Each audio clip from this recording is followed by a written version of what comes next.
Boa noite, pessoal. Eu sou o Lélio Braga Calhau, professor, coordenador do canal Senhor Criminologia, uma rede dependente de conhecimento. Nós começamos com 111 pessoas em janeiro de 2020. Hoje somos 3.960 pessoas. É um prazer muito grande estar ajudando a promover a ciência no Brasil. Não há nenhum progresso, não há nenhum desenvolvimento verdadeiro, efetivo, sem a valorização da ciência. Então, sem maiores delongas, o tema hoje do nosso encontro acadêmico vai ser diálogos entre a psiquiatria e o direito. E nós vamos receber aqui, então, a nossa mesa, que eu já apresento a vocês agora, que está com a gente aqui. Sejam muito bem-vindos aí. Nós temos aqui a doutora Paola Mila Todeschini Alves, que é médica psiquiatra, a doutora Kátia Meckler também, a doutora Hilda Morana, que é uma pessoa muito conhecida no meio acadêmico. Tive a oportunidade de ler seus artigos sobre sociopatia lá no curso de graduação em psicologia da Universidade Vale do Rio Doce, em Governador Valadares, Minas Gerais, entre os anos de 2006 e 2011. E é um prazer muito grande estar recebendo vocês três aqui. Então, sem maiores delongas, eu passo a palavra para a nossa presidente, que é a doutora Paola, que vai fazer as considerações iniciais e já vai passar para a primeira palestrante. Doutora Paola, a palavra da senhora, fique à vontade. Boa noite, muito obrigada. Esse título de presidente não é bem assim. O doutor Lélio pediu para eu organizar esse evento relacionando o direito e a psiquiatria. Eu pensei em dois nomes de confiança e eu fiquei muito honrada que as duas aceitaram. E, na verdade, eu vou falar alguma coisinha só para iniciar mesmo o que elas têm a falar, porque elas sempre têm muito que nos acrescentar, tanto a doutora Kátia quanto a doutora Hilda, mas é uma grande oportunidade a gente poder hoje estreitar ainda mais os laços entre a psiquiatria e o direito. Como nós estávamos conversando, a psiquiatria é a especialidade médica que mais tem interface com o direito. Existe muita coisa do direito que precisa dos psiquiatras, em muitas áreas do direito precisa dos psiquiatras para esclarecer muitas dúvidas, e o direito penal é uma delas, né? Então, eu não sei se as outras, se a doutora Kátia e a doutora Hilda querem fazer alguma consideração antes de começarmos, e daí a gente podia, pela ordem ali que está no banner, começar. Acho que eu passo a palavra à doutora Kátia e depois à doutora Hilda, e depois a gente começa as apresentações, pode ser? Eu acho, Paola, que você falou certo. São todas as áreas do direito que precisam muito da psiquiatria, na área civil, na área trabalhista, na área de família, precisa do esclarecimento da psiquiatria. E, portanto, essa é uma grande oportunidade de esse diálogo entre a psiquiatria e o direito. É isso que o Brasil precisa, né? Fazer esse diálogo para que essas questões possam ser melhor encaminhadas, porque nós somos técnicos, as autoridades são os promotores e os juízes, né? Mas esse diálogo, como você falou, ele é fundamental. Muito obrigada. Bom, boa noite a todos. Eu queria agradecer o convite, é uma honra, é um prazer. Doutora Paola, doutor Lélio, e estou revendo aqui a ilustre minha professora, coordenadora de departamento, Hilda Morano, também.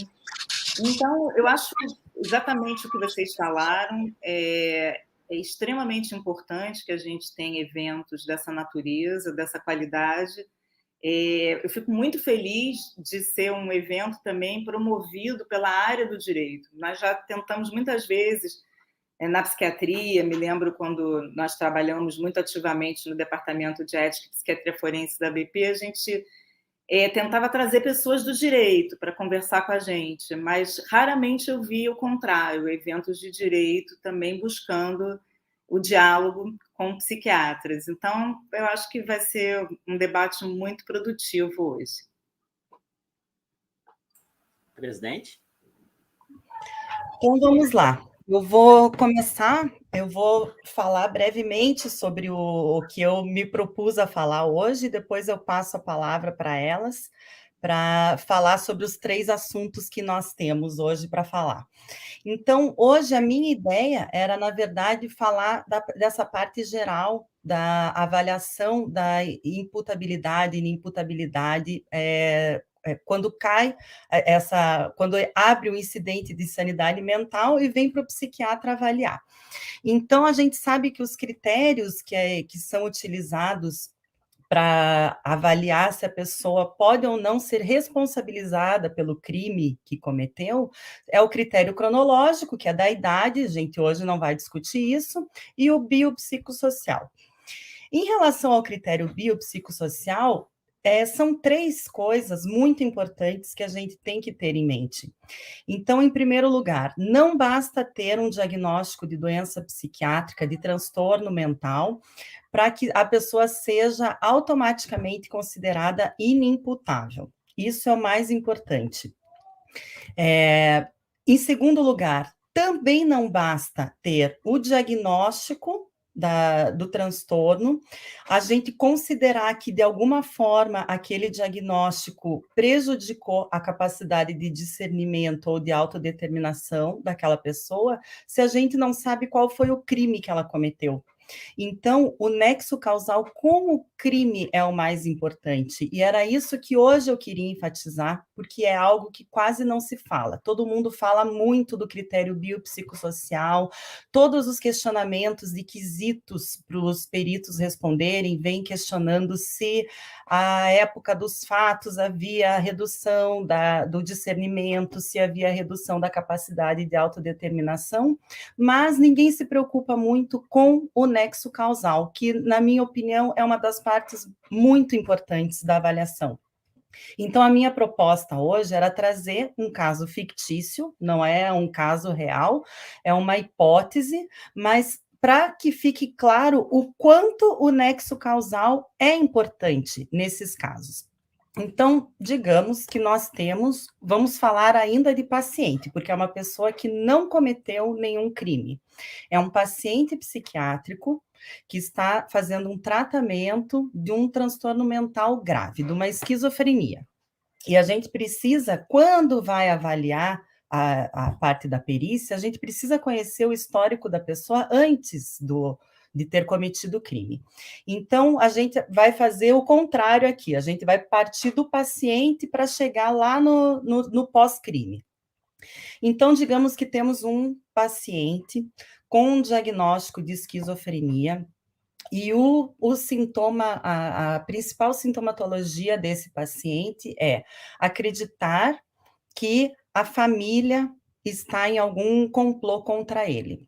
O problema dele é em relação à sua família. Então, por mais que você prove com toda a argumentação lógica de que ele não tem ninguém da família querendo fazer mal para ele, ele se sente perseguido pela família. Então, ele ouve a família conversando e rindo, ele tem certeza que eles estão falando dele, que estão programando alguma coisa contra ele, que estão armando contra ele. Quando você começa a avaliar melhor, ele tem a sensação de que ele ouve o pensamento da família, que a família está transmitindo o pensamento para ele, dizendo que vai matar e que vai fazer alguma coisa contra ele, e é tudo em relação à família. Ele tem esse pensamento persecutório de que a família, em algum momento, vai fazer alguma coisa contra ele. E chegamos num dia em que ele está em casa, assistindo televisão, e, de repente, alguém da família chega para fazer uma surpresa, ele se sente totalmente acuado e, no intuito de se proteger, achando que alguém da família vai fazer mal para ele, ele acaba machucando, digamos que ele esteja ali com uma faca, ele dá uma facada porque ele acha que ele está se defendendo daquela paranoia dele em relação à família, e a pessoa vem a falecer. Ok. Se nós formos fazer a avaliação deste desse indivíduo que já tinha um diagnóstico de transtorno psiquiátrico, esquizofrenia, e nós fomos avaliar. Ele tinha noção de que aquilo é um crime, ele tem a capacidade de discernimento, de discernir de que aquilo que ele acabou de cometer é um crime, a capacidade de discernimento está preservada. Mas ele se determinou conforme o entendimento dele da doença, então ele acha que a família ia fazer mal, ele acabou agindo por causa desse entendimento, então a capacidade de entendimento dele estava prejudicada quando ele cometeu este crime da facada. Se nós pegamos este mesmo paciente e ele vai ser, vai abrir um incidente de sanidade mental porque ele assaltou um supermercado, por exemplo. Quando nós formos avaliar, digamos que esse mesmo paciente assalta um supermercado, daí a família vai falar, meu Deus, ele tem esquizofrenia, ele não tem a mínima condição, ele não pode ser preso, ele não pode responder pelo crime que ele está cometendo. Só que a gente vai avaliar o que a esquizofrenia causava nele? Essa sensação de estar sendo perseguido pela família. Tem algum nexo causal com pegar uma arma e assaltar um supermercado, por exemplo? Zero nexo causal. Então, o nexo causal é o mais importante, porque o mesmo paciente, com o mesmo diagnóstico, com os mesmos sintomas, se ele comete um crime que tem nexo causal com a doença com a qual ele foi diagnosticado e está sendo tratado, é uma coisa para avaliação da imputabilidade e inimputabilidade.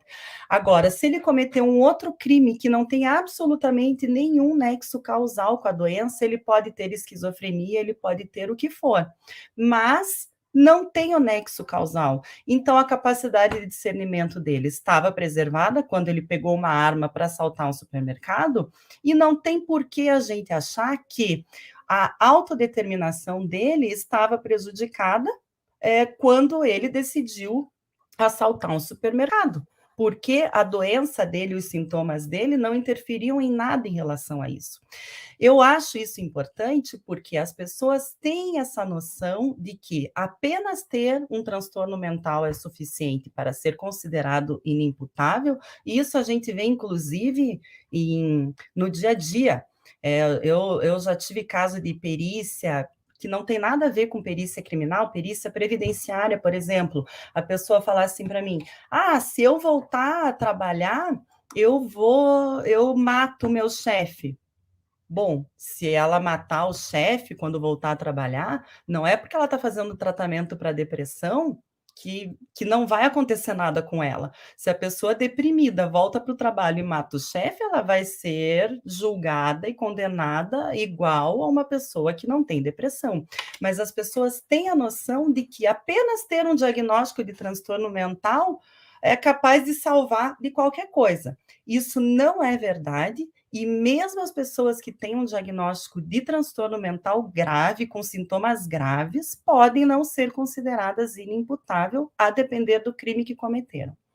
Então, hoje, o que eu queria falar era isso, essa introdução, mas, na verdade, eu estou ansiosíssima para ouvir o que a doutora Kátia, o que a doutora Hilda tem a falar, que são temas que que estão na moda agora, inclusive essa parte da medida de segurança e das prisões separadas para psicopatas. Mas eu queria dar essa introdução importantíssima em relação à avaliação do nexo causal e do critério biopsicossocial. Muito bem. Tem toda a razão. Isso é uma questão realmente importante que, atualmente, não é sempre o psiquiatra que faz a perícia. Isso, né, Kátia, está acontecendo de uma forma cada vez mais frequente, né? Até pela Sociedade de Perícias Médicas, o pessoal faz a perícia criminal e não é psiquiatra. Então, não tem esse conhecimento específico. Eu acho que você foi perfeita. Parabéns, Paola. Pode continuar. Doutora Sou Kátia? eu agora? Sim.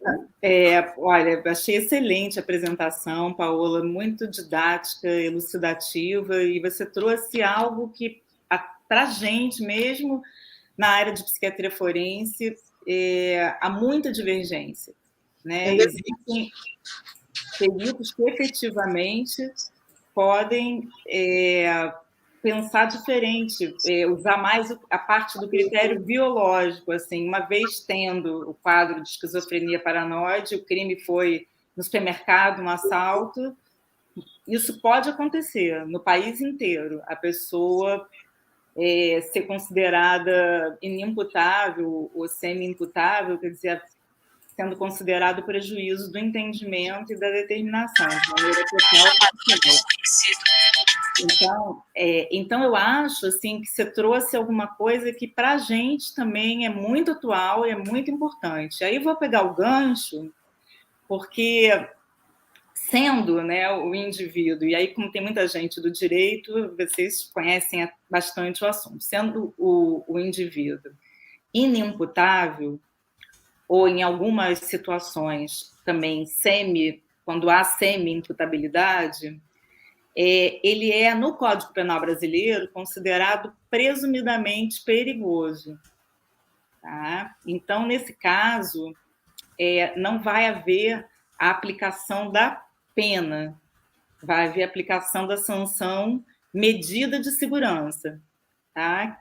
Que é um instituto que tem essa sanção, não é uma finalidade de retribuição, né, digamos assim, a finalidade seria preventiva, que como está na letra da lei, seria segregar e tratar esse indivíduo até que seja anulada, cessada sua periculosidade. Então, quer dizer, uma vez estabelecida a medida de segurança, que pode ser em regime de detenção, né, quando a pessoa vai ficar num hospital de custódia e tratamento psiquiátrico, os antigos também chamados manicômios judiciários, quando não tem no estado, aí tem que ser em algum outro local, né, em algum outro hospital psiquiátrico, mas a pessoa pode sofrer medida de segurança em regime de detenção, ou a medida de segurança pode ser restritiva e o tratamento ser somente a nível ambulatorial.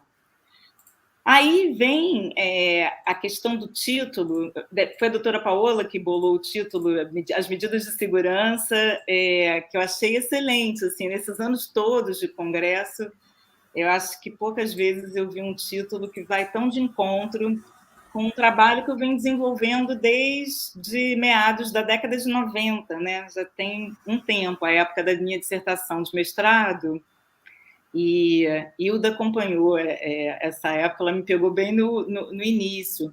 Eu tentei entender, foi a época que comecei a trabalhar como perita no Instituto de Perícias Heitor Carrilho, no Rio de Janeiro, que hoje eu sou coordenadora, substituindo o falecido, brilhante, inesquecível professor Miguel Chalub. E o que ocorre? Naquela época, a gente tinha, né, os exames que são um padrão de sanidade mental, de dependência toxicológica, e esses tinham um padrão mais ou menos estabelecido. Mas eu fiquei muito curiosa, porque eu não entendia bem o que era o exame de verificação da cessação da periculosidade. A medida de segurança, então, como a gente estava falando antes, ela só vai cessar, né, quando houver esse exame e for considerada que cessou a periculosidade dessa pessoa. Aí eu ficava, os laudos absolutamente sistemáticos, pequenos, monossilábicos. E aí veio essa questão, quais são os critérios que os peritos utilizam para dizer que está cessada a periculosidade de uma pessoa? E aí eu acabei pegando a época, na década de 90 ainda, 3 anos, eu vi todos os laudos, examinei todos os laudos de cessação de periculosidade do Rio de Janeiro, né, realizados no Rio de Janeiro, nos hospitais de custódia e tratamento psiquiátrico, e eram tão sistemáticos que eu mais ou menos vi padrões que se estabeleciam de laudo para laudo e acabei estabelecendo uma grade de critérios e depois também fui aos peritos responsáveis por esses laudos para conversar com eles, para saber que critérios eles consideravam importantes.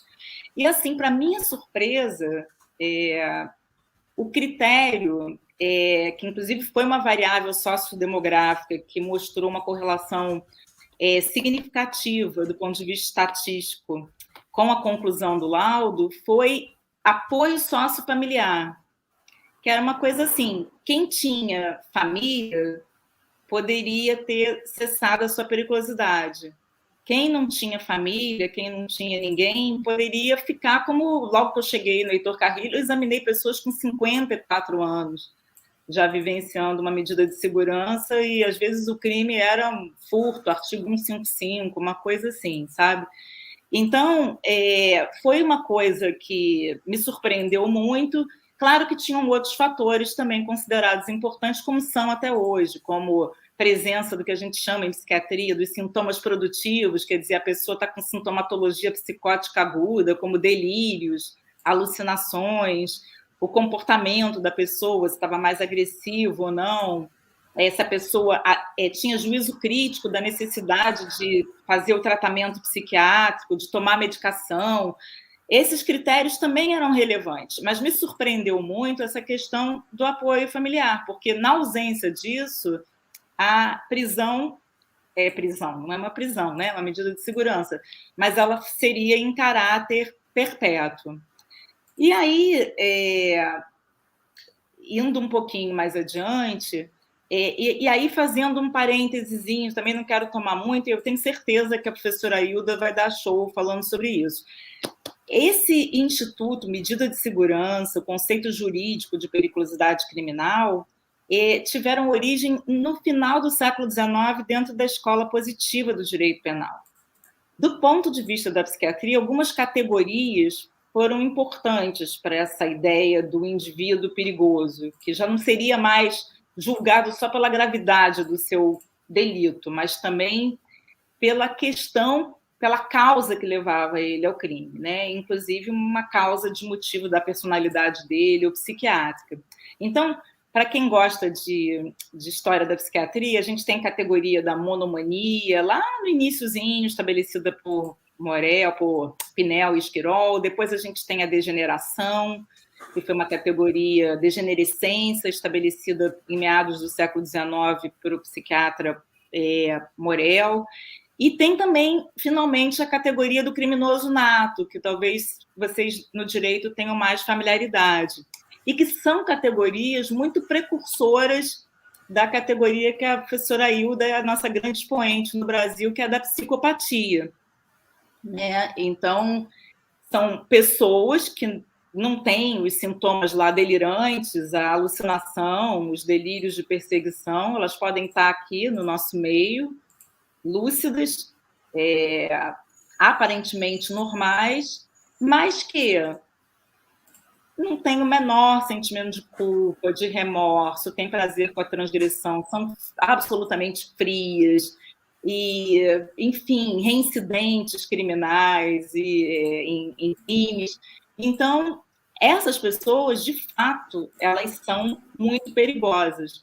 Mas aí eu vou entrar numa outra pesquisa mais recente, que a gente fez, eu fiz inclusive com o desembargador de justiça, a gente tem um grupo, Observatório da Medida de Segurança, que é o pessoal do direito da FRJ, e o Heitor Carrilho ali, eu também tenho uma interface com a FRJ, que a gente recebe os alunos no Heitor Carrilho, que é a reincidência criminal dos egressos submetidos à medida de segurança detentiva no período de 2000 a 2013. Foi publicado, inclusive, na revista do IBCRIM, em 2018, tá? E a gente fez uma pesquisa para ver todas as pessoas que tinham saído de um hospital de custódia de tratamento psiquiátrico e cometido novos delitos.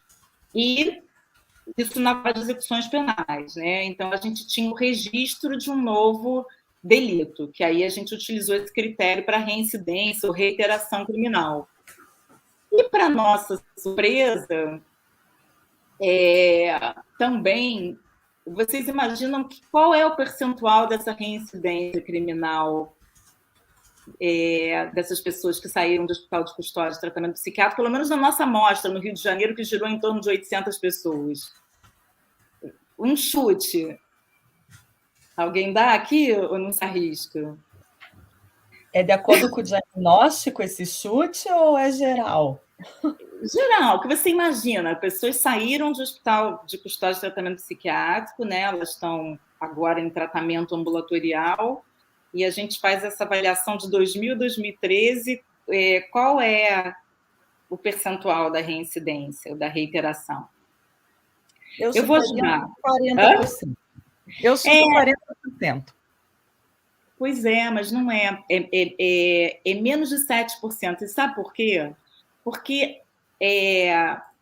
a medida de segurança, ao longo do século XX, ela, aqui no Brasil, com certeza a gente pode falar isso, ela acabou sendo uma sanção aplicada muito mais a pessoas psicóticas ou com retardo mental, outras patologias, do que ao psicopata, que muitas vezes a pessoa com transtorno de personalidade antissocial muito grave, ou também na classificação já do RE chamado de psicopatia em ambientes forenses, muitas vezes essas pessoas são consideradas imputáveis, responsáveis, e aí elas vão para prisões comuns e não vão sofrer medida de segurança, ou semi-imputáveis, raramente, no Rio de Janeiro, tá?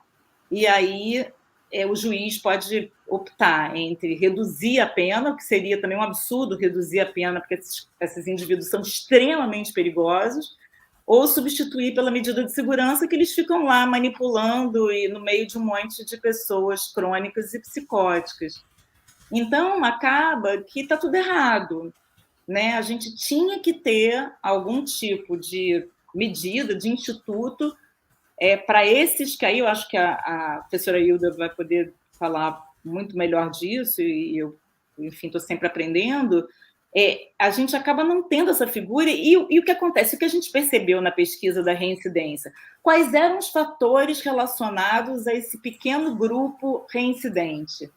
Quais foram? O que a gente percebeu do fator principal correlacionado à reincidência, desses 6, alguma coisa por cento, menos de 7%, era o quê? A ausência de tratamento, de suporte terapêutico. Então, a questão não é ter a família ou não ter a família necessariamente, é se está tendo acesso ao tratamento psiquiátrico ou não. Porque a grande maioria dos pacientes com acesso ao tratamento psiquiátrico não voltaram a cometer novos delitos. E eu estou falando de uma população com diagnóstico predominante de transtornos psicóticos e retardo mental, tá? Que seria a situação do Rio de Janeiro. E, bom, então eu estou mais assim lançando algumas questões aqui, passando a bola. Depois eu posso falar mais um pouco. Presidente? Não, excelente. Eu acho que agora a doutora Hilda pode pegar o gancho da doutora Kátia para falar essa parte dos psicopatas e a importância de ter as prisões separadas, né? Eu achei interessante, realmente, eu chutei uma porcentagem alta, mas eu estava colocando aqui na minha cabeça os psicopatas também, Isso, mas os psicopatas também. não sofrem a medida de segurança, né? Eles são condenados como imputáveis mesmo. Então, doutora Hilda está com a palavra, por favor. Então, Kátia, é super interessante o que você falou, que a doença mental ela não é um perigo para a sociedade. O perigo é não tratar o doente mental.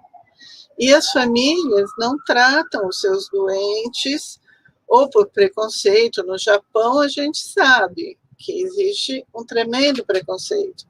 Não tem hospital psiquiátrico no Japão, raros, muito raros, e os doentes mentais, eles alugam casas que têm porões e ficam presos nos porões. Porque a gente sabe, na psiquiatria, no consultório, como é difícil tratar um psicótico japonês, né? Porque a família não aceita, né? Então, o importante é entender isso. Teu filho está psicótico, ele tem que ter tratamento, né? E a gente tem os CAPs, a gente tem uma série de unidades do Estado que podem dar esse tratamento. Claro, não é suficiente, etc., mas quem procura acha, né? E esses raros casos que cometem crimes e vão para tem nexo causal, né, como diz a Paola, vão para o hospital de custódia, ficam recebendo tratamento e saem. Se a família dá tratamento, maravilha. Se a família não dá, ele está entre os 7% da reincidência criminal. Agora, é difícil para o psiquiatra forense dar uma alta. O cara matou o pai, o cara matou algumas pessoas. Como você, psiquiatra, vai dizer assim, está cessada a periculosidade dele, ele nunca mais vai matar ninguém. Será que ele vai fazer tratamento? Porque em tratamento ele não vai matar. Mas será que a família vai ser? Então você tem que ter um bom diálogo com essa família, falando, olha, se você não tratar, ele vai reincidir, né? E muitos casos viram prisão perpétua, né? Então, nos hospitais de custódia e tratamento psiquiátrico, ex-manicômios judiciários, a gente vê muita prisão perpétua, porque não tem família, e aí ficam para o resto da vida nesses hospitais. Me aconteceu uma coisa muito gozada. Quando eu trabalhava no Cadeião de Pinheiros, aqui em São Paulo, são 3, um deles pegou fogo até. São aonde vão os presos que cometeram crime, vão ficar custodiados pelo Estado até serem sentenciados, né? E eles estão em pleno surto psicótico, muitos são esquizofrênicos, são casos crônicos e tal. Mas a maioria tem um surto psicótico, um surto que, se você não tratar, em 6 meses ele está normal de novo. E eu tenho a prova de rocha nesses casos, eles realmente, quem tem surto psicótico, reintegra totalmente, volta totalmente à normalidade.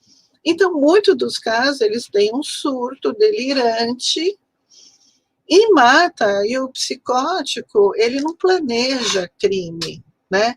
O psicótico, ele ouve uma voz, mata esse cara, ou meu pai vai me matar, minha irmã vai me matar, meu irmão. E ele, de repente, ele não planeja, ele mata aquela pessoa. E aí vai para os hospitais próprios para receber pessoas que vão ficar custodiadas pelo Estado até serem sentenciadas. E a gente eu trabalhava num desses hospitais, e aí eles saíam do surto, porque daí eles tomavam Aldol, né, que é o que tem nas cadeias. Hoje a gente tem antipsicóticos bem mais modernos, mas na cadeia é o Aldol, e o Aldol funciona, impregna, mas funciona.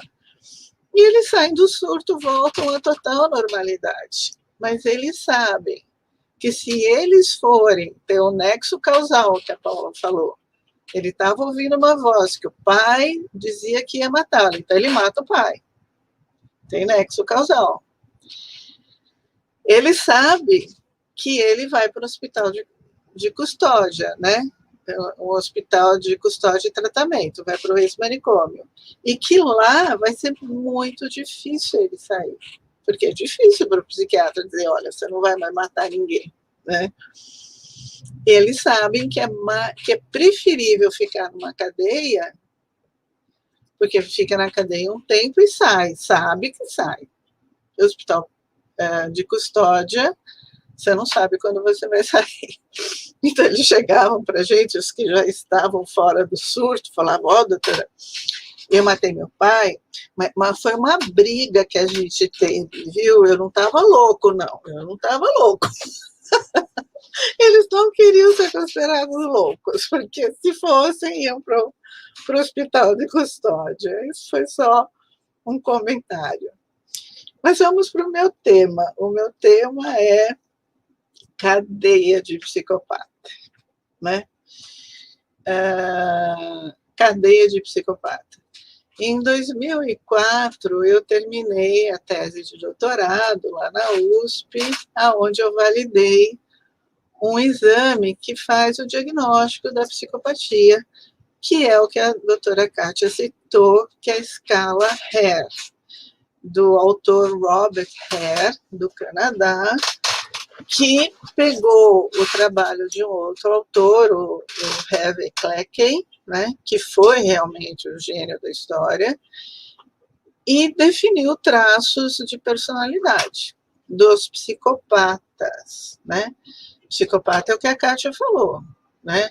São essas pessoas totalmente antissociais, não têm sentimento nenhum, não gostam do outro, não tem nenhum caráter, não tem nenhum arrependimento, o outro não existe para ele, a não ser para ele usá-lo, né? São a escória da sociedade. Eles nascem de 1 a 3% no mundo inteiro. 1 a 3% é muito, é pouco. Eu costumo comparar a incidência ou a prevalência, porque incidência e prevalência se igualam porque eles nascem assim. 1 a 3% é muito, é pouco. A mesma incidência ocorre no vitiligo, não tem nada a ver psicopata com vitiligo. Mas vitiligo também ocorre em 1 a 3%. Você já viu alguém com vitiligo? Fora o Michael Jackson? Já viu alguém com vitiligo? Você vê no cinema, você vê no shopping. Não é frequente, mas de vez em quando você vê. Quando eu vejo alguém com vitiligo, eu falo, cadê o psicopata? Entendeu? Porque a mesma chance de eu estar vendo um psicopata é de eu estar vendo um vitiligo. Então, não é tão raro assim, né? E psicopata é uma encrenca, né? Porque ele não... Precisa entender que o psicopata é um ser que não tem caráter. O que é o caráter? É o quanto eu respeito o outro. Então, nós, seres humanos, respeitamos o outro, gostamos do outro, nos ajudamos mutuamente. O psicopata, o outro não existe, só existe ele e o prazer dele, os interesses dele, e ele vai manipular, e ele tem uma habilidade de manipular o outro, né? E ele, para te conquistar, ele tem um poder de sedução que nenhuma pessoa normal tem esse poder de sedução. E a gente cai na sedução dele, porque quem não gosta de ser bem tratado, né? É sempre o que eu falo, quando alguém te tratar muito bem, porque a gente sabe quando a pessoa trata bem ou porque é mais educada, etc. Mas quando alguém te tratar muito bem, fizer tudo o que você quer, concordar com tudo que você fala, te dar presente, desconfia que é um psicopata. Cuidado com quem te trata muito bem, né? Mas, enfim... Doutora Ailda. Oi. Eu já tinha ouvido falar das estatísticas, até porque eu já li o trabalho da senhora lá, como eu falei, no curso de Psicologia da Univale, e eu sempre falo para as pessoas, né, sobre aquele filme Trapaça, um filme de 2015, muito bom, com o Christopher Bale, aquela atriz que fez a Lois Lane, que é a última Lois Lane, que é um bando estelionatário, assim, eu falei assim, nossa, eu nunca vi tanto psicopata assim, junto num filme. Mas eu confesso para a senhora que tem uma série que está fazendo maior sucesso aí, que ela chama Succession, não sei se vocês já viram. Não vi. É uma série de gente bilionária, um dando golpe no outro, mas eu falo para vocês que até agora eu sei que tem de 1 a 3%, mas eu não consegui ver um lá que não é psicopata. Porque é toda hora um querendo aproveitar do outro, é o marido dando golpe na esposa, é o pai. Então, assim, realmente tem isso aí, essa questão aí que a senhora está colocando, que acaba tendo um pouco de invisibilidade, né? Que eles estão aí, e o direito, pelo que eu vejo, o direito, infelizmente, está com tanto problema que ele acaba não atuando de uma forma, ele não ouvindo a medicina e a psiquiatria em especial, no tocante ao que tem que fazer com essas pessoas. E na prática, o que a gente vê, por exemplo, doutora Hilda, e aí encerra a minha parte, só para não tomar o tempo da senhora, é a questão do estelionatário. No geral, eles têm 15, 20, 25 processos e nunca vão presos, porque eles sabem que o sistema é inapto para prendê-los. Então, eles ficam naquele jogo ali, ó. Eles dão cano aqui, não dão cano, dá cano no irmão, dá cano na mãe, dá cano no vizinho, chega, conta aquela história, pelo amor de Deus, me ajuda, dá cano. Tipo assim, monta redes. A gente dá para ver. Agora, recentemente, agora virou essas redes aí na internet aí, te dá golpe. São pessoas que a maioria, eles já vêm dando golpe nos outros desde pequenininho. Eles assim, são... Então, seria só isso aí, para exemplificar para a senhora. Obrigado. Não, a gente recebe muito golpe de cartão de crédito, né? E eles têm uma simpatia muito grande, e a gente cai na conversa dos caras. Eu tenho uma colega psiquiatra forense que falou, Hilda, eu passei as senhas do cartão para o cara, e ela é psiquiatra forense. Mas o cara parecia que me hipnotizou, porque me tratou super bem, foi falando, e caiu mesmo na conversa. Então, a gente tem que tomar cuidado, né? Mas o psicopata, ele não tem culpa de ser psicopata. Como assim não tem? Não tem, porque ele herdou a condição. Toda vez que pai e mãe traz um filho psicopata, eu tinha um ambulatório de psicopatia lá no IPQ, né, que durou 10 anos. Infelizmente, por algum problema, foi fechado, e agora eu atendo no consultório. Mas sempre que o pai e a mãe traz um filho com a desconfiança, que algum psiquiatra desconfiou que o filho era psicopata, eu pergunto, e se eu faço o diagnóstico, se eu confirmo que ele é psicopata, eu pergunto, de quem que ele herdou, pai e mãe? Um olha para o outro e fala, do meu pai era igual, meu tio era igual, eu tenho primos iguais, sempre ele herda. E ele é um transtorno do desenvolvimento. O que é isso? É um defeito cerebral. Assim como você tem o deficiente intelectual, o deficiente mental, que não consegue aprender, ele nasce sem conseguir aprender, ele vai morrer sem conseguir aprender. Você tenta ensinar, ele vai passar a vida inteira burro, porque ele não vai aprender. Ele não tem cérebro para aprender. Ele é um transtorno do desenvolvimento. O cérebro dele não desenvolve aquelas áreas cerebrais responsáveis pelo aprendizado. No caso do psicopata, ele não desenvolve áreas cerebrais, e é uma área imensa. No cérebro frontal, é a área suborbitária. É suborbitária porque ela fica em cima da órbita do olho. É uma área imensa que ele não desenvolve. Então, essa área, no PET scan, não pode ser ressonância magnética, tem que ser o PET scan depois dos 18 anos só. E você desconfia que ele é psicopata, você pede um PET scan e você vê aquilo tudo em azul. O que está em azul é que não funciona, né?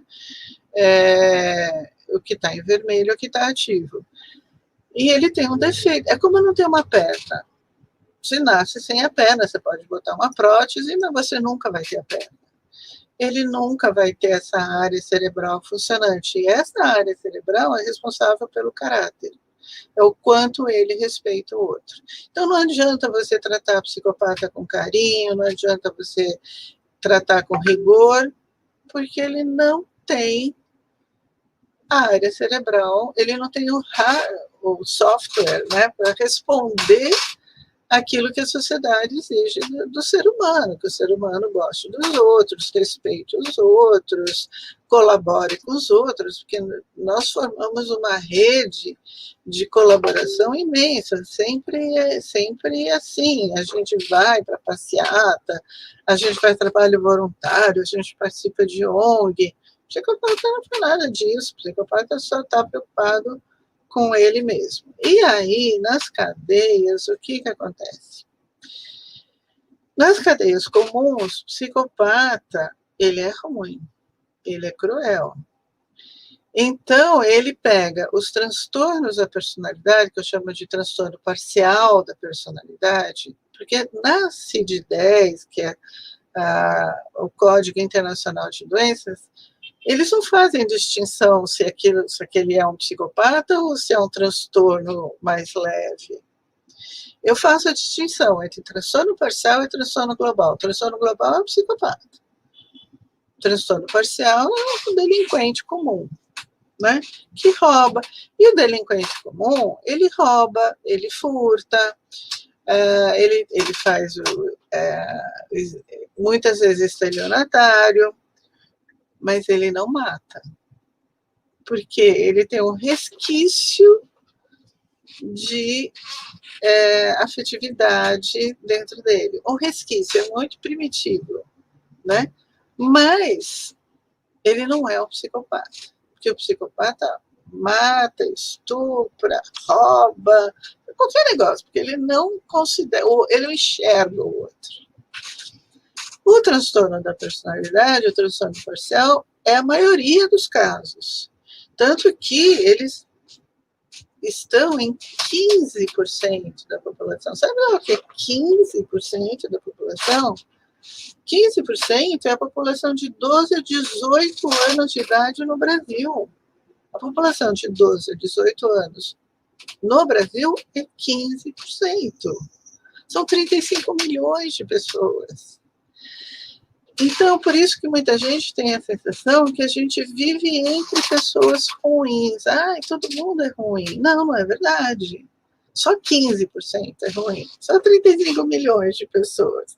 Fora os 1 a 3% de psicopatas.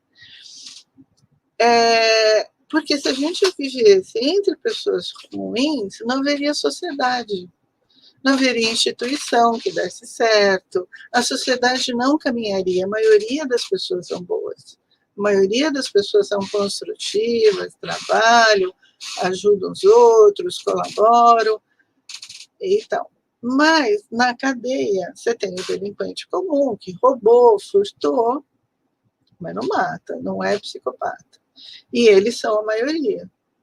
Mas você tem nas cadeias, você tem 20% de psicopatas nas cadeias. 10% são estupradores, o resto são transtornos, o que o direito chama de delinquente comum.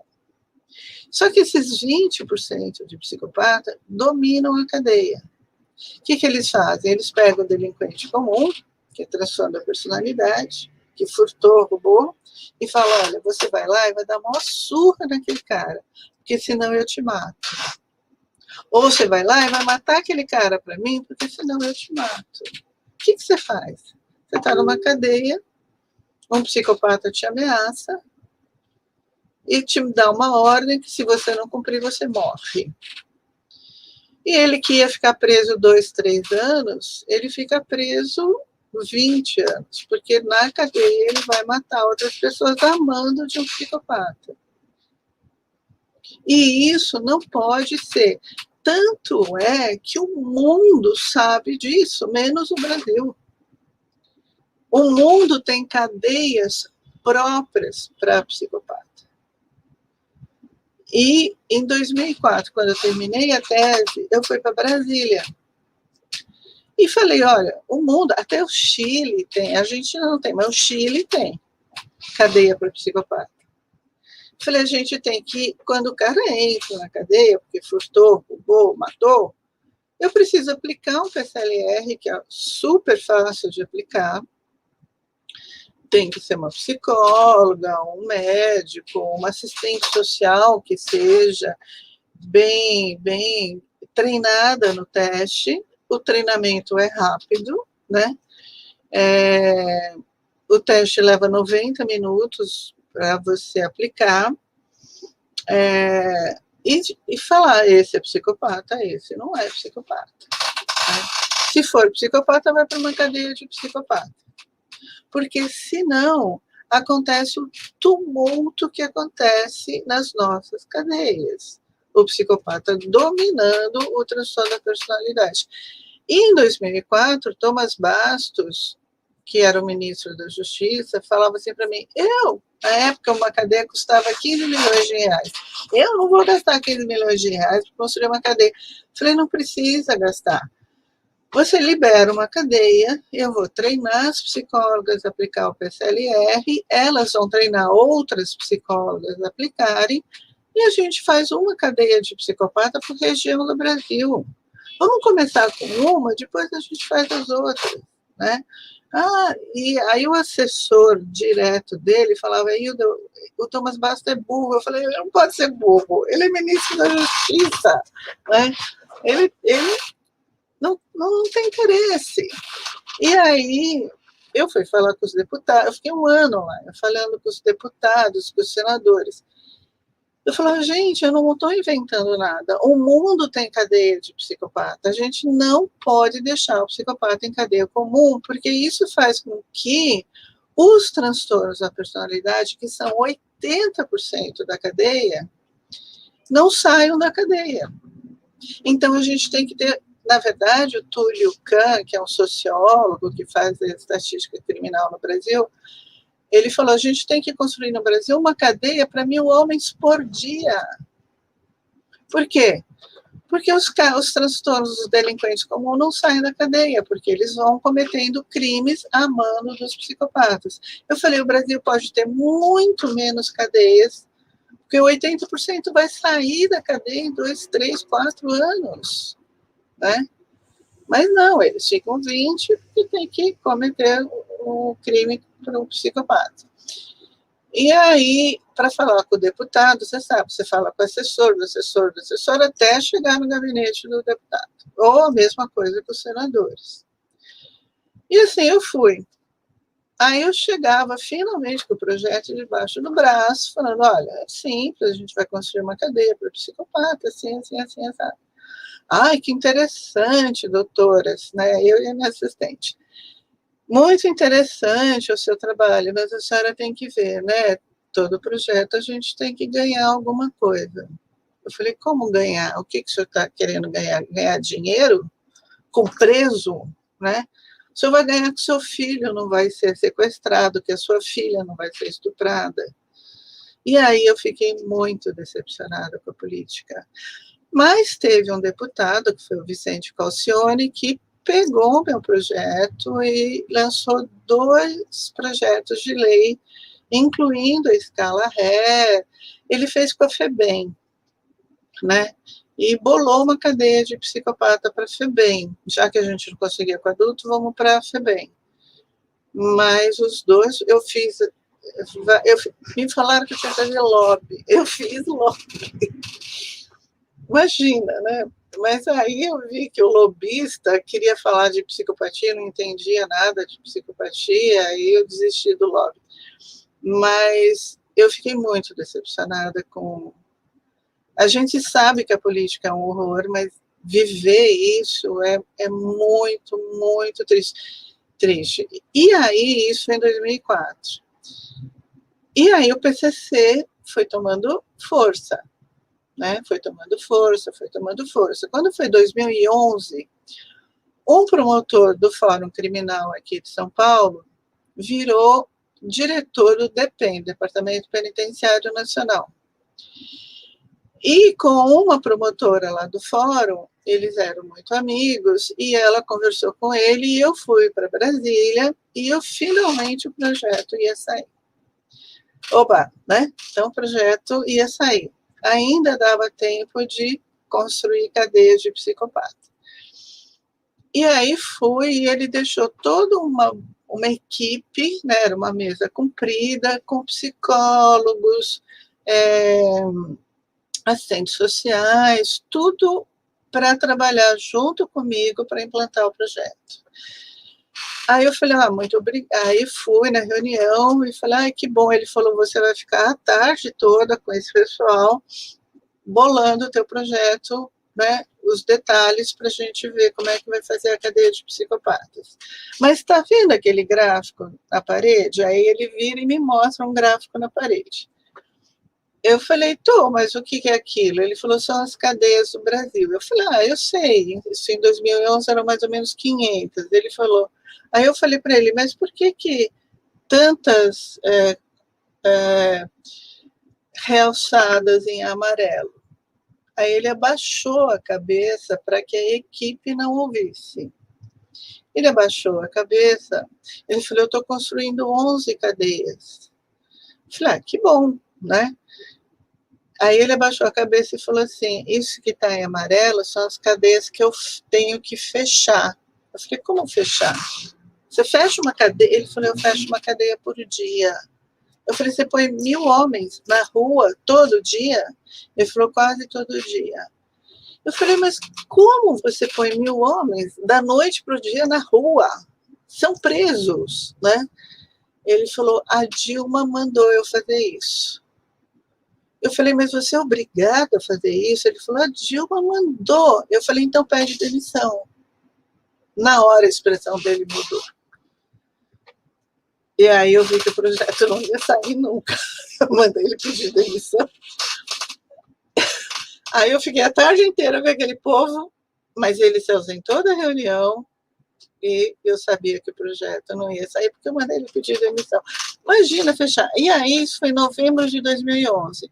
Quando foi em janeiro de 2012, começaram os arrastões. Não sei se vocês lembram dos arrastões em restaurante, em shopping center. Tudo tinha arrastão. Claro, ele punha 1000 homens na rua por dia, né?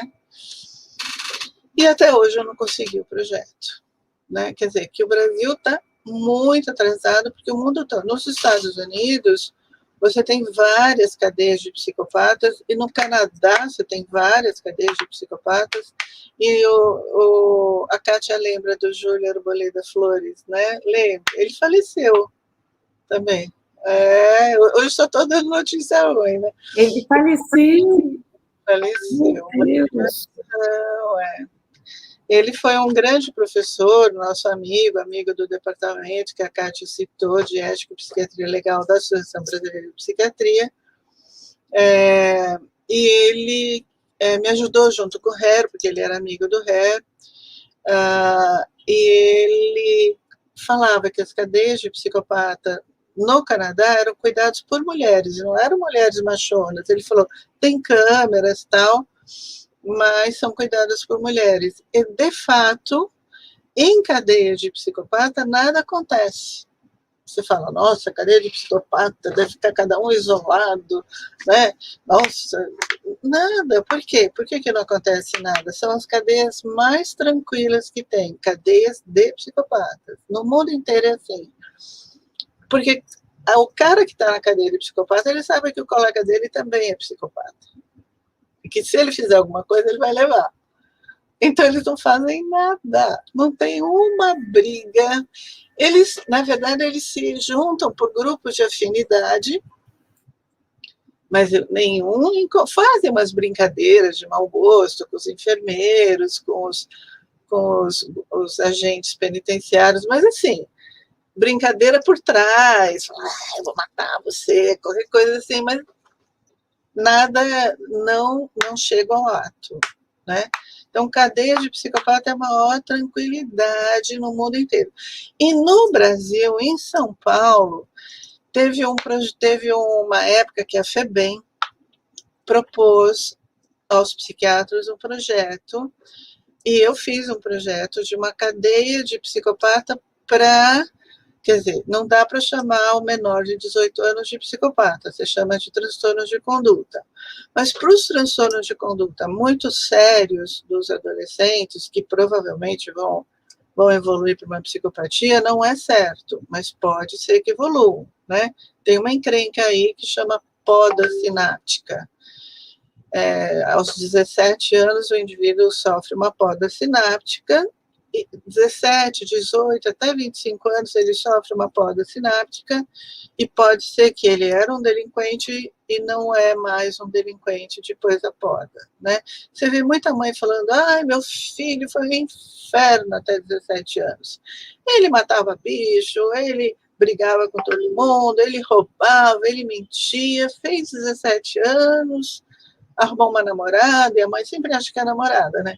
Arrumou uma namorada, entrou na faculdade, arrumou um emprego e se estabilizou. Ou seja, ele teve a poda sináptica, e a poda sináptica, ele não era um verdadeiro psicopata. Por isso que você não chama ninguém de psicopata antes da poda sináptica, que ocorre dos 17, em geral aos 17, aos 18, no máximo aos 25. Bom, mas... Professora Hilda. Oi. Me desculpe interromper a senhora mais 30 segundos, mas eu quero deixar um paradoxo para vocês aqui. E eu queria que vocês falassem sobre isso depois. Por que o direito tem tanta dificuldade e medo de tratar com pesquisas empíricas? A senhora falar assim, vamos fazer uma pesquisa empírica? Ah, não, isso aí é caro, isso aí... Vamos estudar o perfil das pessoas que estão no presídio? Não, isso aí é caro. Ah, isso aí vai demorar tempo. Isso aí... Por que o direito tem medo? A pergunta é essa. Deixa eu ser mais sincero. Por que o direito tem medo das pesquisas empíricas? Eu vou só terminar o assunto, sim. Daí a gente abre para as outras palestrantes falar do porquê que o direito não gosta da pesquisa empírica, né? Beleza. E aí teve esse projeto da FEBEM, e eu fiz um projeto para cuidar dos transtornos graves de conduta, mas para 400 moleques, né? Tinham educação no meu projeto, tinha recreação, tinha internet, tinha trabalho, mas era um projeto para 400. Mas aí o psiquiatra que ganhou o projeto, ele entendia que o psicopata, coitadinho, tem que ser alguém que tem um ambiente mais familiar possível, porque ele vem de um ambiente desestruturado. Não é verdade. Está cheio de psicopata que vem de famílias muito abastadas. A TV Globo está aí para mostrar. Toda novela da Globo tem um psicopata, né? Quando não tem mais de um. A Globo é especialista em psicopata. Mas, enfim, e psicopatas de boas famílias. Mas, enfim, ele achava que o psicopata... E ele manda construir, então, ele ganha o projeto, ele é vivo até hoje, ele ganha o projeto e constrói dentro dos muros super altos, com aquelas coisas, tudo, né, da FEBEM, ele constrói 6 casinhas. E casinha com quarto, sala, banheiro, cozinha, quadrinho na parede, pinguim em cima da geladeira. O que me irrita é o pinguim em cima da geladeira, né? Mas ele achava que tinha que ter um ambiente muito familiar. E chamou de unidade experimental da FEBEM, que existe até hoje, né? Não chama mais FEBEM, chama Nossa Casa. Mas essa unidade experimental existe até hoje, fica em Vila Maria, onde tem uma outra unidade da FEBEM. E primeiro morador foi o Champinha. Vocês lembram do Champinha, né? O Roberto, né? Que mata a Liana Friedenbach. E matam, eles vão acampar, a Liana com o namorado, ele mata o namorado da Liana e trucida a Liana. Né? Tanto que a Liana implora para morrer, porque ele judia, ele tortura a Liana de uma forma muito grave. E aí, na época que o Rafael, né, que hoje está no Ministério da Saúde, a gente frequentava essa unidade experimental, a gente viu que eles formaram grupos de afinidade e frequentaram 2 casas. As outras 4 nunca foram usadas, né? E eram psicopatas, eram só psicopatas. Um comia criança viva, né? Bom, era um nível, assim, horroroso de psicopatas. E essa foi a nossa experiência com cadeia de psicopata, que eles formam grupos de afinidade, eles faziam brincadeiras e tal, mas nunca teve nenhum, às vezes jogando futebol, alguém se machucava, alguma coisa, mas nunca teve nenhum atentado um contra o outro. E uma coisa que a gente aprendeu, que foi mérito do Rafael, que depois a gente achou na literatura, né, referência a isso, mas a gente percebeu que o Rafael falava assim, olha, gente, se não tiver nenhuma encrenquinha essa semana, fim de semana a gente vem comer pizza com vocês. E aí eles acham um desafio. Aí eles ficavam, era uma semana maravilhosa, fim de semana a gente ia comer pizza com eles. Ou então o Rafael falava, olha, eu vou comprar uma calça jeans para cada um, se não tiver. Ou seja, aí depois a gente viu na literatura, funciona a premiação e não o castigo. Castigo não funciona para o psicopata. Mas você falar um desafio, então é isso que eu falo para os pais, olha, pai, quando ele vier pedir dinheiro para ir para a balada, você não nega, você negocia com ele. Você fala, olha, filho, se essa semana você não mentir, não bater em ninguém, fizer as suas obrigações, sábado eu te dou R$200 para você ir para a balada. E aí ele passa a semana, porque ele é um desafio para ele conseguir isso, né? E aí a gente teve a nossa experiência com cadeias de psicopata. Agora, respondendo a tua pergunta, Hélio, antes da Kátia e da Paola, por que o direito não gosta de trabalho empírico, trabalho de campo, né? Porque o direito é uma ciência teórica, né? Então, vocês têm altas discussões, mas nada prático, nada empírico, né? É outro tipo de conhecimento. Talvez esse seja o motivo do médico. O médico é totalmente empírico, o médico trabalha com o paciente, né? E tudo para ele é empírico, né? Todo trabalho, como a Kátia fez, né? Todo o trabalho dela é estudar, estudei 100 casos, 200 casos, 60 casos, 300 casos, né? Para ver, o direito não tem isso. Fico à disposição agora. Eu acho, a minha opinião, assim, pelo que vocês estão falando, o direito, ele também está acostumado a qualquer coisa que o direito precise mudar, precisa da política. E pelo que a doutora Hilda falou, não é fácil trabalhar com política. Mas o direito precisa sempre da política para conseguir qualquer mudança que seja. Então, eu acho que os operadores de direito, eles estão mais acostumados a aplicar aquilo que já está pronto do que ficar tentando mudar, porque é um trabalho imenso conseguir mudar. E eu só queria um gancho de uma coisa que a doutora Hilda falou, de que a psicopatia ela tem toda a questão genética. Eu estava aqui pensando, se ela tem a parte genética, então os psicopatas eles são criados por psicopatas também. Não. Então, essa é a dificuldade, não? Não. O pai e a mãe são... Não são criados por psicopata. Em geral, é muito raro você ter pai e mãe que tem filho psicopata.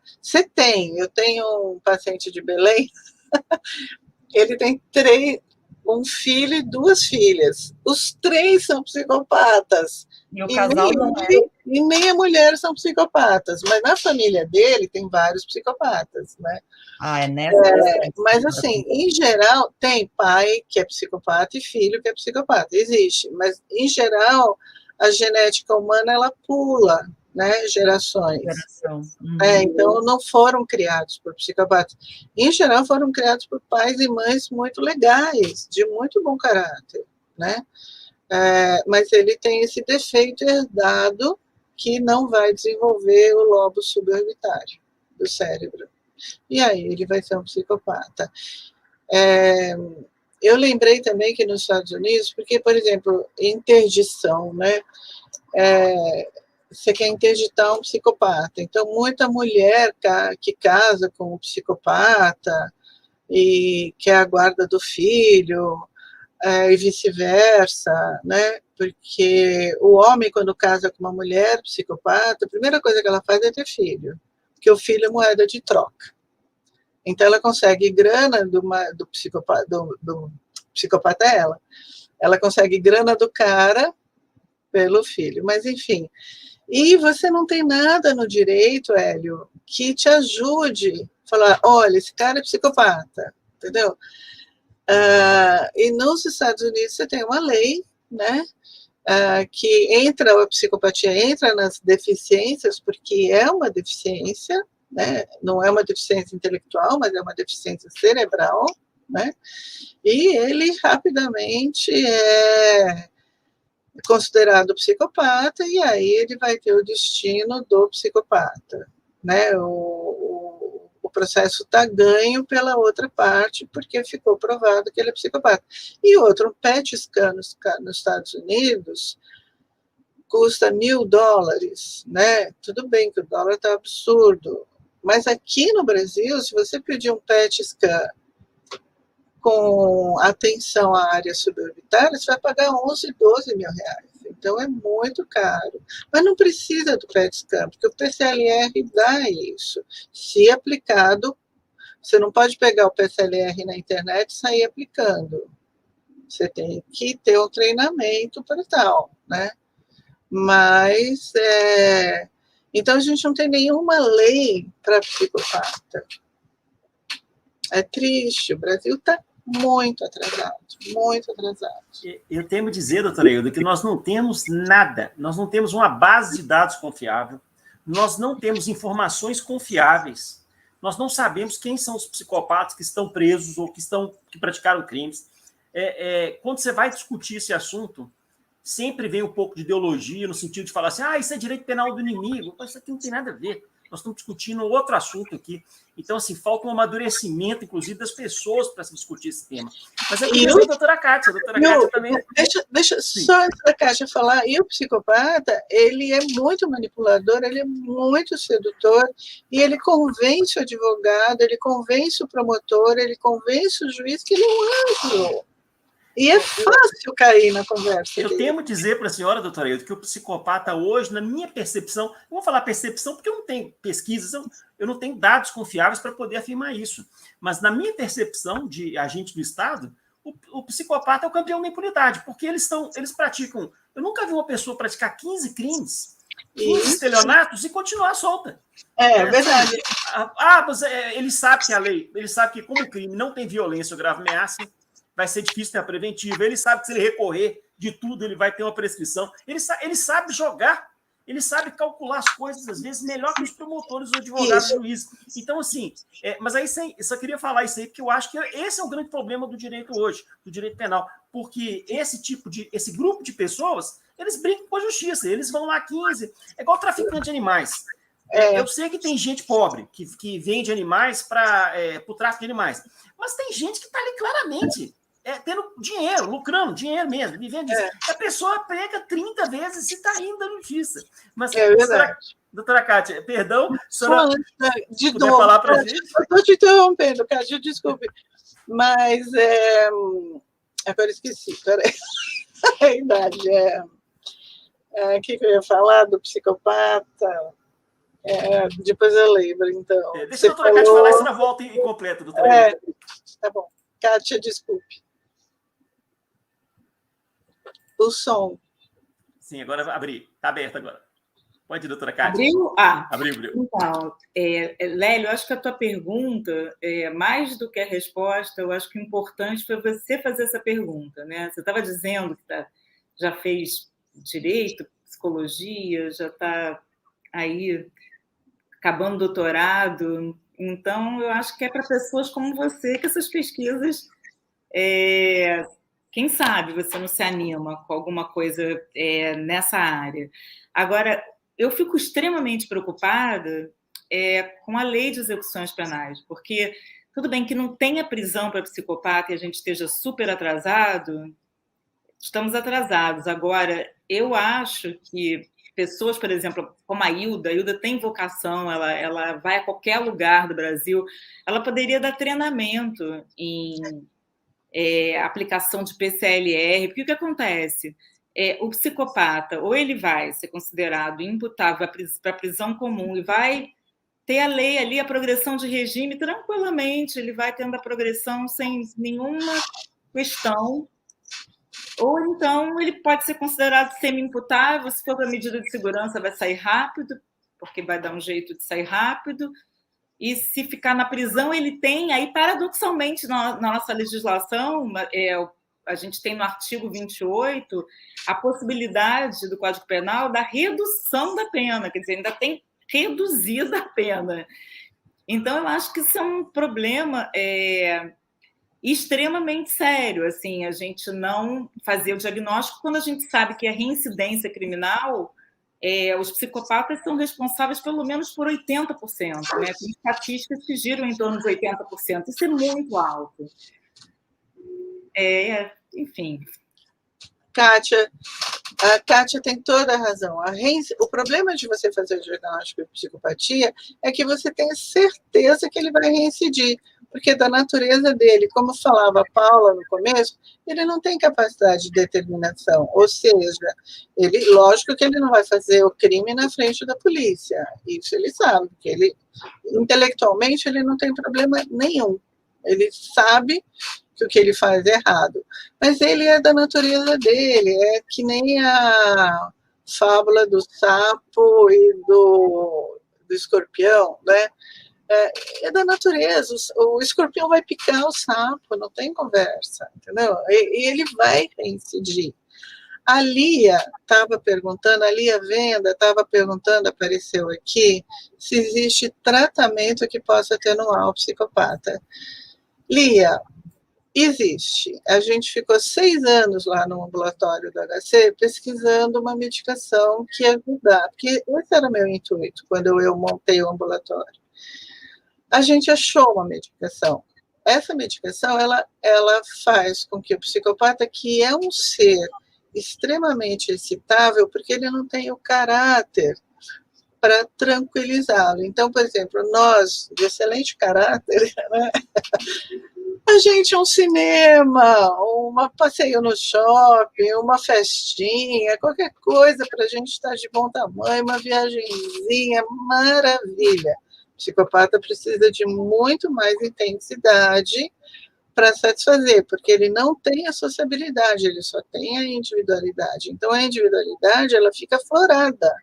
E ele tem que satisfazer essa individualidade. Daí que ele come muito, ou não come nada, transa muito, transa intensamente, de forma perigosa, de forma agressiva, né? E eu falo para os residentes, né? Eu sempre, toda palestra eu falo isso. Eu falo, trepa bem é psicopata, entendeu? E tem muito homem que fala, opa, será que eu sou psicopata? Não, não é isso, é violência mesmo no sexo que agrada a eles não têm uma transa normal, né? Então, a individualidade deles existe, a gente pesquisou durante 6 anos e a gente achou uma medicação que atenua a excitabilidade do psicopata. Então, fica mais fácil lidar com eles. Quer dizer, continuam psicopatas, sem consideração, mas, assim, essa excitabilidade diminui. Então, eles vão aprontar menos, né? Os que tomam se beneficiam muito, mas eles são super teimosos e muitos não tomam. Então, ali existe, mas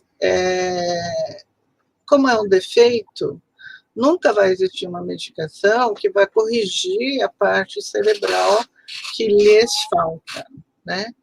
Mas tem tratamento, sim, que pode atenuar essa condição. Oi. Só deixando claro que a doutora comentou de redução de autodeterminação, né? Ou seja, eles vão acabar reincidindo. Mas não é bem a autodeterminação que a gente avalia na psiquiatria forense, quando a gente vai avaliar, porque senão todos os psicopatas seriam considerados inimputáveis. Mas a autodeterminação que a gente avalia, existe até um teste que eu estava tentando lembrar que o nome que o Taborda cita no livro dele. A escala BIS. Não. É que tem um nome em inglês que eles usam. Se você for traduzir, não sei o que do cotovelo, que é se a pessoa cometeria aquele crime na frente da polícia. Geralmente, a pessoa que tem a autodeterminação prejudicada não vai cometer, vai cometer na frente da polícia, porque ela não consegue se determinar diferente por causa da doença.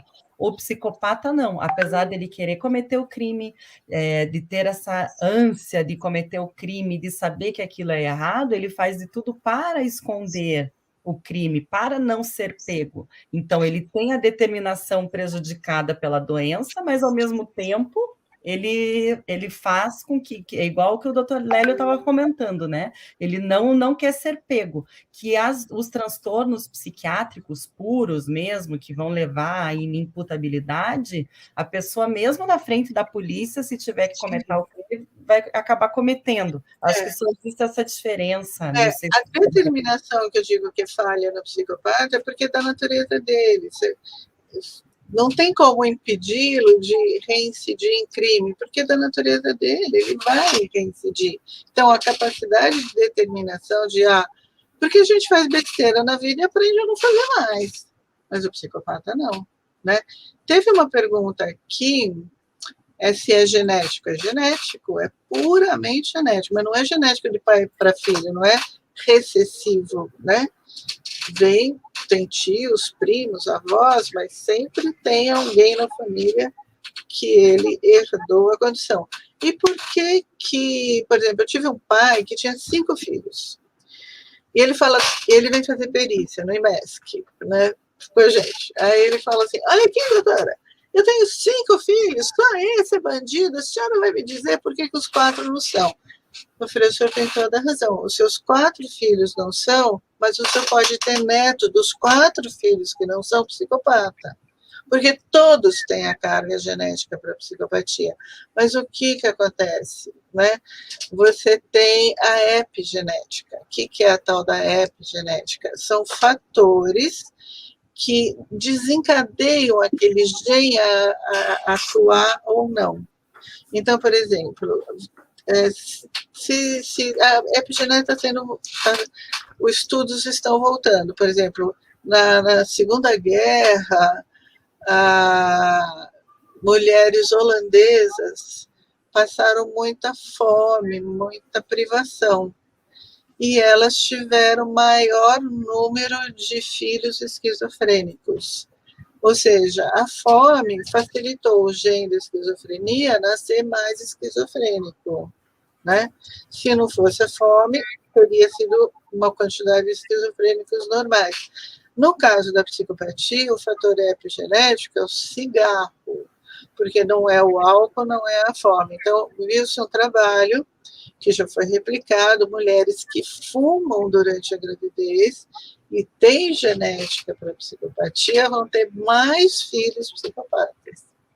Percebe? Né? Então, entenda-se a genética junto com a epigenética. Eu queria fazer eu queria pedir a opinião de vocês, psiquiatras, sobre o seguinte ponto.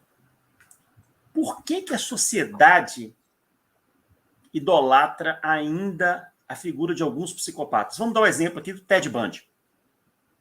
Ted Bundy, todo mundo sabe quem que é, tem um documentário na Netflix sobre ele. Pô, não é possível que esse cara está no inferno há 30 anos, eu fico pensando assim, ainda lembram dessa figura ainda, que recebia dezenas de cartas no corredor da morte, lá na penitenciária, já estava indo para a cadeira elétrica para sua condenação, já sua execução da pena, né, após condenação e tudo, confirmado que matou muitas mulheres, e a gente vê algumas novelas aí, eu vi a senhora falando de novelas aí, não vou falar de qual lugar, mas eu fui olhando assim, só tem psicopata nessa cena aqui, eu tô querendo entender quem que não tá passando a perna em quem nessa cena, tipo assim, por que o psicopata, por que o sociopata, e por que o sociopata tem, é o quê? A sociedade é tipo é aquela relação freudiana lá do totem e tabu, da pessoa amar e odiar, por quê? Porque eles têm sucesso, eles têm dinheiro, mas é psicopata, é pilantra, é um enganador.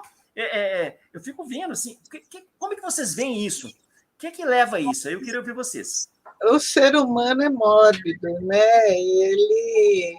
Você vê um acidente na estrada, você não vai olhar?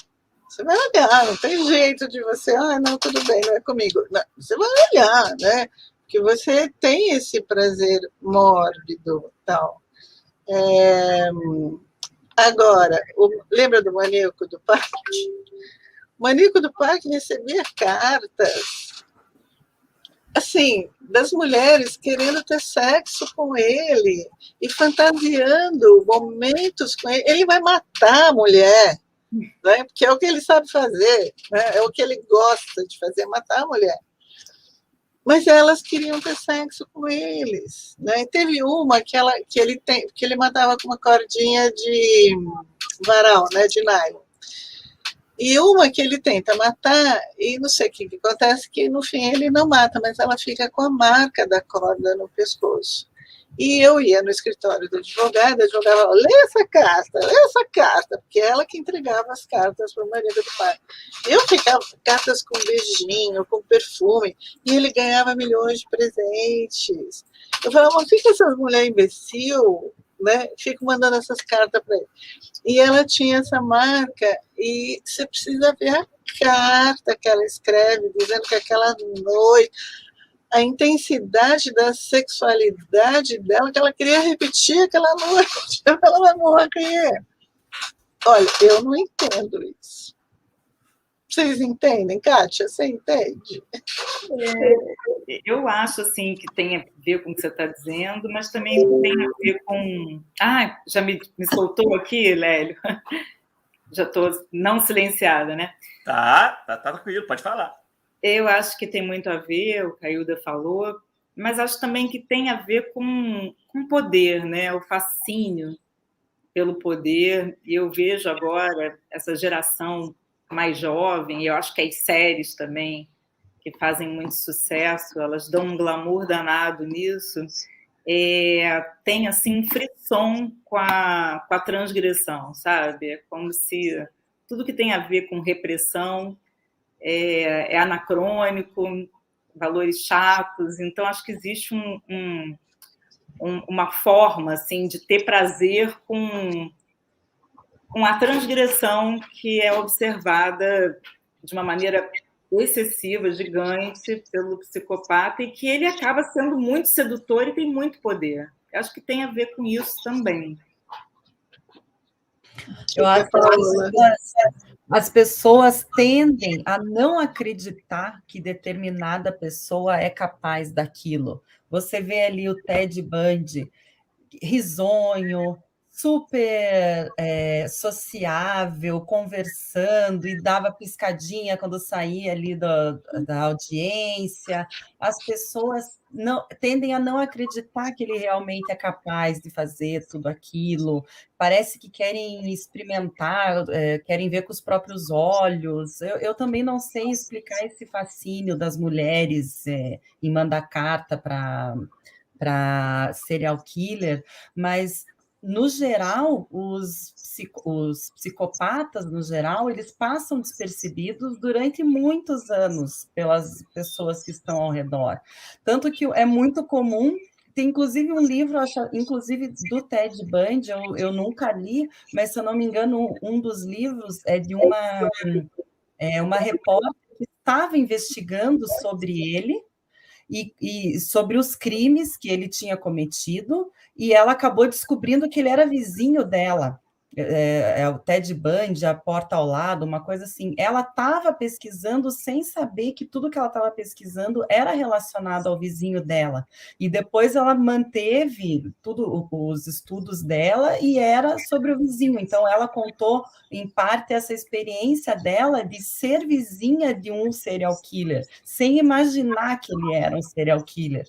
Então, eu acho que mistura um pouco isso, porque as pessoas que estão convivendo com os serial killers não fazem ideia que são os serial killers. É o seriado Dexter lá, que ele trabalhava com isso, ninguém nunca imaginava, e ele estava ali fazendo cometendo os crimes dele, trabalhando com aquilo. Eu acho que isso, na vida real, é o que acontece. E tem também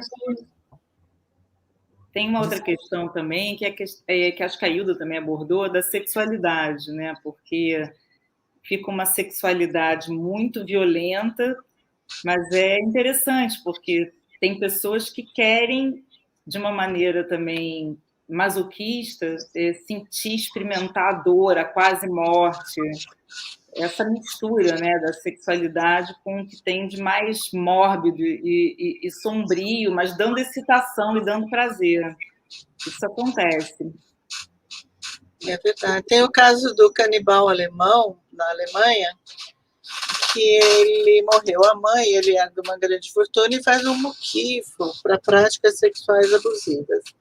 E aí ele manda e-mails para as pessoas, no caso do canibal alemão, Maier é o nome dele, e ele manda e-mails dizendo assim, olha, eu quero que as pessoas venham até mim, meu endereço é tal, ele mora perto da estação de trem, mas acho que na Europa todo mundo mora perto de uma estação de trem, né?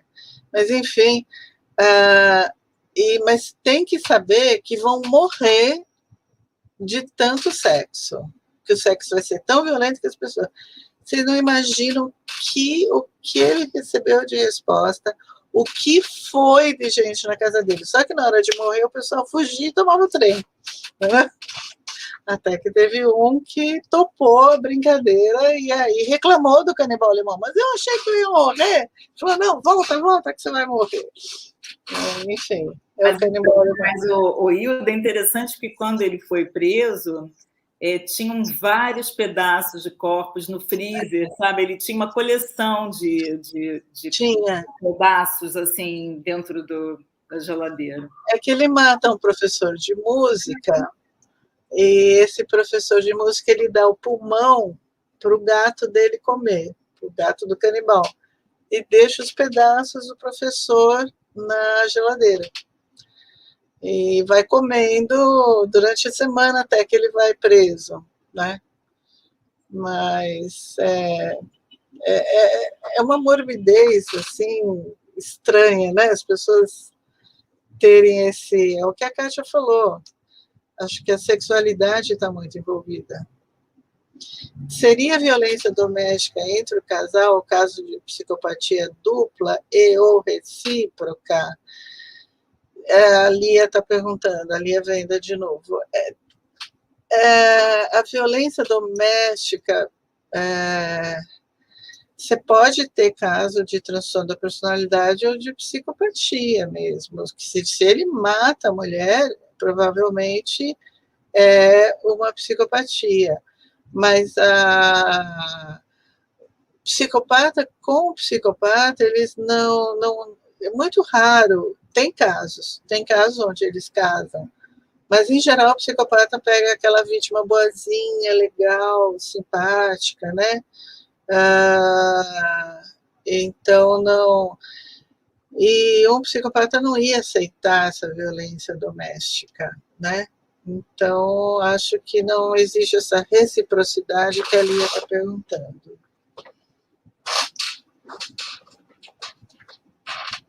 Pode ser consensual, né? Ele quer que a pessoa sofra mesmo, ele tem prazer com o sofrimento alheio. Se é consensual, ela está curtindo, aí não tem mais prazer.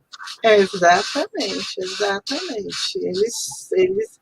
Eles adoram o sofrimento, eles são capazes de morrer desde que ele te veja sofrer até o final. Então, por isso que quando você se entrelaça com um psicopata, às vezes é um vizinho, às vezes é uma encrenca qualquer que se arruma com um psicopata, não se mete. Não adianta você chegar na frente de um psicopata e falar, você é mau caráter. Ele fala, eu sou, o problema é seu. Não é? Então, não se mete. Deixa para lá, sai pela tangente, não abusa, porque o psicopata, se ele perceber que você está com medo, nossa, daí ele vai tripudiar em cima de você. É isso. A gente já está indo para 1h40 de evento. Chega, Lélia, vamos embora. Eu vou passar para a presidente. Presidente, podia passar a palavra para as palestrantes da considerações finais, e a senhora também faz depois, que aí dá para todo mundo encerrar com calma, tá bom? Tá bom. O pessoal está elogiando muito, gente. Está todo mundo aqui, ó. Estou amando, ótimo esse tema, grata. Gente, parabéns, viu? O público está adorando aqui. Que bom. Na verdade, eu fiquei muito feliz com essa oportunidade da gente reunir grandes nomes da psiquiatria, a doutora Kátia, a doutora Hilda, eu já sou fã há muito tempo, eu fiquei muito feliz que aceitaram o convite para a gente debater esse tema, e muito obrigada, Lélia, por abrir o canal Senhor Criminologia para nós, psiquiatras, podemos debater junto com operadores do direito. Para nós isso é fundamental, a gente tem que estar sempre com esse diálogo aberto, e trazer esses temas, e cada vez, quanto mais a gente conseguir conversar, melhor. Eu só tenho a agradecer tanto o convite do Dr. Lélio, como a aceitação do convite da doutora Kátia e da doutora Hilda, e eu espero que a gente possa replicar eventos como esse, o quanto mais possível for, porque ele contribui tanto para o direito quanto para a medicina. Então, muito obrigada pela oportunidade de todos, e eu passo para a doutora Kátia fazer as suas considerações finais. Bom, foi um imenso prazer, uma honra, oportunidade maravilhosa estar aqui com vocês. Doutora Paola, obrigada pelas suas palavras com relação a mim, doutora Hilda. E você é a nova geração, né? Então é muito legal assim, para a gente ver uma pessoa do seu nível, da sua formação, sabe? Com a sua iniciativa. É muito bacana mesmo. Fico muito feliz, estou aqui com uma professora, né, uma coordenadora para mim de departamento sempre, a doutora Hilda, que eu tenho muita admiração, com você aí já na nova geração puxando, e o doutor Lélio dando a maior força aqui para a nossa área, e quem sabe a gente não puxa uma pesquisa, né, alguma coisa mais empírica aí. Quem sabe a gente não faz algo junto. Então, não, e vamos depois trazer o seu departamento aqui, professora, para a gente explicar para a sociedade, mostrar as pesquisas que estão fazendo lá. Acho que seria muito interessante para o pessoal do direito. Fica o convite desde já. Obrigada. Eu também agradeço muito ao doutor Lélio essa integração. Eu faço minhas palavras da Kátia, essa integração entre psiquiatria e direito, e quem sabe essa live serve para alertar alguma autoridade que possa fazer uma lei, né, que considere o psicopata em todas as áreas, né, familiar, civil, trabalhista. Quando é psicopata, a situação é muito ruim e o direito ainda não se tocou disso, né? E quem sabe no futuro uma cadeia para psicopata vai ser o último país do mundo a ter uma cadeia de psicopata, mas é importante. Atualmente eu acho que não dá, porque o PCC tomou conta. O PCC tomou conta do Brasil, as cadeias pertencem ao PCC, tem o Comando Vermelho no Rio, tem algumas outras, Amigo dos Amigos lá no Norte, mas assim, o PCC tomou... Não adianta a gente querer fazer uma cadeia de psicopata atualmente no Brasil, porque o Brasil está na mão do PCC, né? E que, inclusive, comanda outros países, né? Então, não adianta. Para tudo que as autoridades fizerem, tem que perguntar para o PCC. Quem manda é o PCC, né? Então, atualmente, eu acho que a gente perdeu o timing de montar uma cadeia de psicopata no Brasil. O que vai ser o futuro me dá muito medo. É isso, gente. Obrigada. Muito obrigada. Foi um prazer rever minha amiga Kátia, prazer conhecer a Paola, e muito prazer conhecer também o Lélio. Eu estou à disposição. Muito obrigada.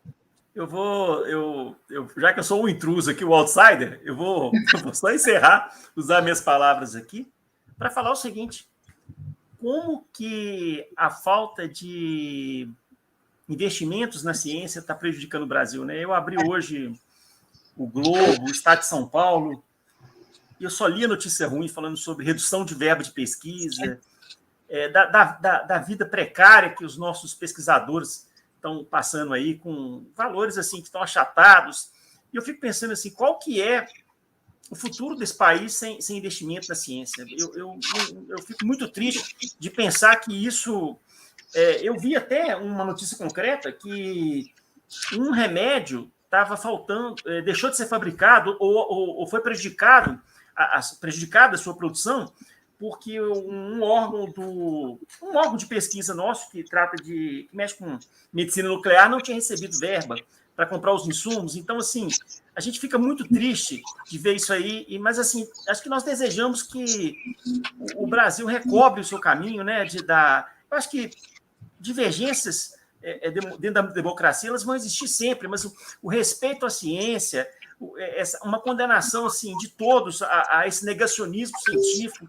Não dá certo. Esse negócio de fake news, gente, outra coisa, eu fico vendo, eu estava observando um dia desse um vídeo de ciência sobre mudanças climáticas de uma federal, das nossas federais aí, né? Eu não sei se era da UFRJ, eu estava tentando olhar, era um vídeo excelente.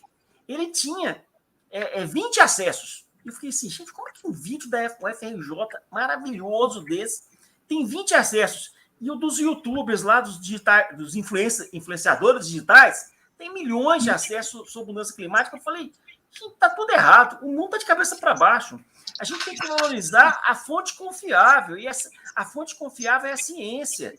Você quer contestar? Vai estudar, estude teorias, estude fontes confiáveis. Então, a gente está passando por esse momento e eu espero que ele passe o mais rápido possível para a gente retomar o caminho da valorização da ciência, dos professores. O professor tem que ser valorizado. Assim, eu não sei se na medicina está acontecendo isso, mas no direito está entrando no mercado as corporações, e isso está sendo muito ruim para o mercado do ensino jurídico, porque os salários dos professores já tem muito tempo que não aumenta, as vagas estão reduzindo, liberar agora direito 100% online, sabe-se lá o que vai acontecer com o direito depois disso, e infelizmente nós não podemos deixar o ensino pasteurizar.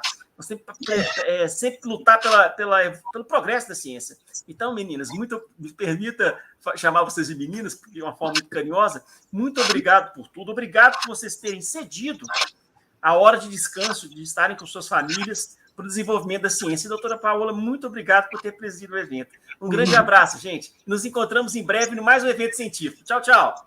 Um abraço a todos. Boa noite. Tchau, tchau.